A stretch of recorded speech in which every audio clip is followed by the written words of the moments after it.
Keseimbangan hidup. Dikisahkan, suatu hari ada seorang anak muda yang tengah menanjak karirnya tapi merasa hidupnya tidak bahagia.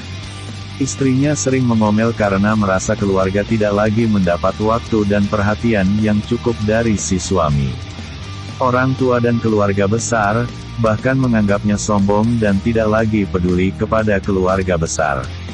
Tuntutan pekerjaan membuatnya kehilangan waktu untuk keluarga, teman-teman lama, bahkan saat merenung bagi dirinya sendiri. Hingga suatu hari, karena ada masalah, si pemuda harus mendatangi salah seorang petinggi perusahaan di rumahnya. Setibanya di sana, dia sempat terpukau saat melewati taman yang tertata rapi dan begitu indah. "Hai anak muda, tunggulah di dalam, masih ada beberapa hal yang harus Bapak selesaikan," seru tuan rumah. Bukannya masuk, si pemuda menghampiri dan bertanya, "Maaf, Pak. Bagaimana Bapak bisa merawat taman yang begitu indah sambil tetap bekerja dan bisa membuat keputusan-keputusan hebat di perusahaan kita?"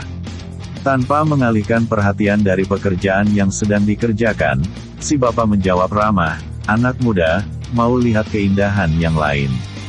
Kamu boleh kelilingi rumah ini. Tetapi, sambil berkeliling, bawalah mangkok susu ini. Jangan tumpah ya. Setelah itu kembalilah kemari." Dengan sedikit heran, namun senang hati, diikutinya perintah itu. Tak lama kemudian, dia kembali dengan lega karena mangkok susu tidak tumpah sedikit pun. Si bapak bertanya, "Anak muda, kamu sudah lihat koleksi batu-batuanku? Atau bertemu dengan burung kesayanganku?" Sambil tersipu malu, si pemuda menjawab, "Maaf Pak, saya belum melihat apapun karena konsentrasi saya pada mangkok susu ini." "Baiklah, saya akan pergi melihatnya."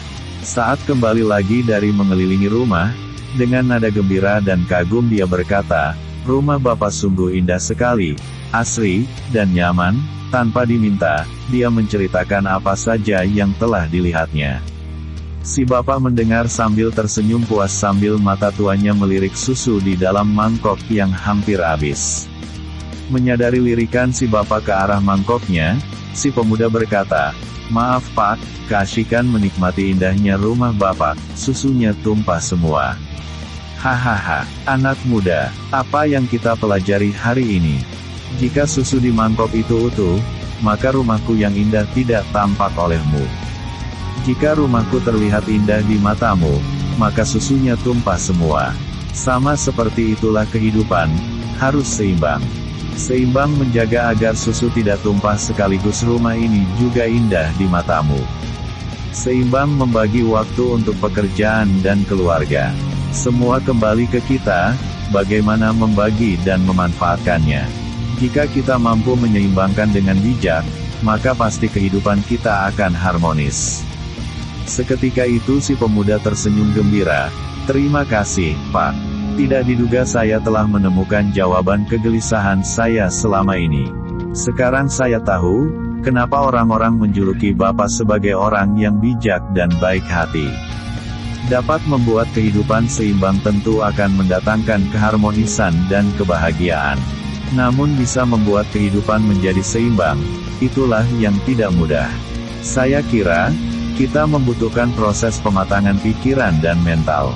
Butuh pengorbanan, perjuangan, dan pembelajaran terus-menerus. Dan yang pasti, untuk menjaga supaya tetap bisa hidup seimbang dan harmonis, ini bukan urusan 1 atau 2 bulan, bukan masalah 5 tahun atau 10 tahun, tetapi kita butuh selama hidup. Selamat berjuang.